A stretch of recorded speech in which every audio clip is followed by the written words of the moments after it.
bila kita balik kita tengok dia pun tengok kita, bapa tak kerja ke apa ke, soalan yang sama ditanya.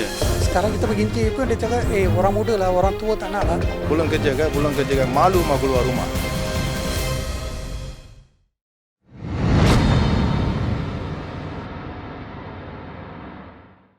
...62 pekerja kilang simen YTL di Rawang, Selangor menjadi mangsa tipu helah dan pembohongan syarikat itu.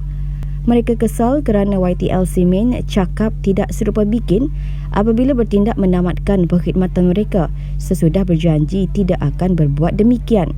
YTL Simen sebelum ini mengumumkan akan menutup kilang selama 3 tahun untuk kerja-kerja penambahbaikan. First meeting tu pihak majikan kata tiada retrenchment. Cuma transfer saja sementara 3 tahun pemodenan itu berlaku. So kita pun tanya, okey macam mana transfer tu, bagaimana data benefit lain tu je. So lepas tu kita kata, okey ini sebab kita ni side committee, kita tak boleh ambil keputusan. Kita ada National Union. So kita bagi tahu National Union, kita bincang bersama-sama National Union, kita dapat satu penyelesaian. Tetapi malangnya memang arrange meeting tu, tapi malangnya hari tu pihak majikan tolak. So tolak mesyuarat tersebut. Lepas tu dia hantar satu surat pun. Dalam surat itu pun 25 hari bulan 3 tak silap saya, bulan 3 atau bulan 4. Dalam surat itu pun majikan telah nyatakan surat tu tiada pembuangan kerja. So bagaimana boleh jadi sekarang pembuangan kerja? 62 pekerja yang hilang punca pendapatan dalam sekelip mata itu rata-ratanya terdiri daripada golongan miskin tegar atau B40. Lebih malang, mereka dibuang ketika negara sedang menguatkuasakan Perintah Kawalan Pergerakan Bersyarat atau PKPB bagi membendung wabak COVID-19. Rasul Abdul Aziz yang sudah berkhidmat selama 28 tahun di kilang itu memberitahu dia hanya mampu menahan sebab apabila mengenangkan nasib 5 anaknya yang masih kecil. So bila kita balik kita tengok dia pun tengok kita, bapa tak kerja ke apa ke, soalan yang sama ditanya. Jadi kita pun dah agak stres sikit lah kan. Jadi yalah, apa yang kita boleh buat, kita bagi alasan macam-macam lah kan. Bapa cuti ke apa ke, tapi dia orang tak faham lagi. Anak-anak saya pun ada 5 orang, semua pun masih bersekolah. Dan isteri suri rumah. So jadi dalam keadaan sekarang ni memang tertekanlah sedikit. Bukan sedikit, banyak jugalah kan.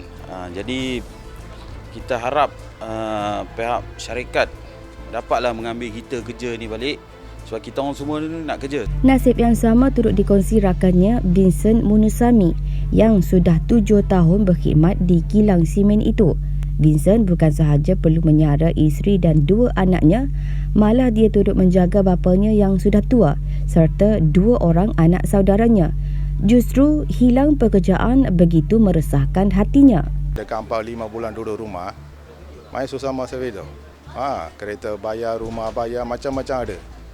Anak nanti suruh buka sekolah, saya bapa tak ada kerja. Nanti mau bayar tu sekolah fees ke, bas transport uang ke, mana mau cari. Sekarang mau keluar rumah pun susah, pasal rumah tepi jiran pun tanya. Belum kerja ke, malu mau keluar rumah. Baru saya ni hari keluar rumah. Seorang lagi rakan mereka, Arjunan Barianan yang sudah berusia 58 tahun, kini terpaksa melakukan apa sahaja kerja demi meneruskan kelangsungan hidup. Arjunan yang sudah 23 tahun bekerja di kilang itu perlu menyara isteri dan 2 anaknya yang baru sahaja menamatkan pelajaran. Tengoklah, ada kawan-kawan panggil apa bekerja ke buat satu hari ke dia bayar. Macam tu saya pergilah buat macam tu. Macam tu lah. Terpaksa pergilah. Apa nak buat? Untuk pekerja-pekerja ini, mungkin aspek paling memilukan ialah mereka tidak dibela, malah dipinggirkan bukan sahaja oleh YTL Simen tetapi juga Jabatan Tenaga Rakyat Semenanjung Malaysia walaupun diberhentikan ketika PKPB berkuat kuasa. Kesatuan Pekerja Kilang Simen YTL Rawang sebelum ini membuat aduan kepada JKT Cawangan Rawang namun tiada perkembangan positif berlaku. Kita sudah buat laporan dekat JTK Rawang, tapi sehingga kini pun JTK Rawang tidak panggil kesatuan. Mereka ada buat perjumpaan dengan syarikat tapi tidak ada perjumpaan dengan kesatuan. 2 kali JTK datang ke kilang Rawang. Walaupun pekerja kita masih berduduk di kantin kilang, dia orang tak layan kita langsung. Dia pergi jumpa majikan, bincang tak tahu apa benda, dia bincang terus keluar. So apa salah kita? Pada hari ini, pekerja yang diberhentikan mendapat pembelaan Kesatuan Tempat Kerja dan juga MTUC. Bila MTUC memberi kita semangat dan dia memberi kita penerangan dari segi akta perundangan apa yang harus kita buat, jadi kita rasa bersemangat semula. Ujar Rizal, dia dan 61 pekerja yang diberhentikan bernasib baik kerana bernaung di bawah Kongres Kesatuan Sekerja Malaysia atau MTUC. Justru mereka masih ada tempat bergantung. Syahrir Muhammad Subuh yang sudah 22 tahun menabur jasa di kilang simen itu buntu memikirkan masa depan 4 anak dan isteri selepas YTL Simen memberhentikan beliau secara tiba-tiba. Perbelanjaan harian buat kerja part time lah, apa yang patut. Ya. Contoh ke macam ikut kontraktor buat renovation ke macam tu lah. Buat kerja macam kalau orang cakap kerja rencam lah. Lebih kurang macam tu lah. Anak tetap nak sekolah, tetap nak kena beri duit belanja.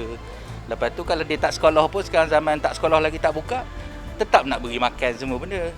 Ramai pekerja yang diberhentikan mempunyai pengalaman yang tidak ternilai, namun peluang untuk mendapatkan pekerjaan lain agak pudar. Sekarang kita berhenti pun dia cakap, orang muda lah, orang tua tak nak lah. Macam tu pula.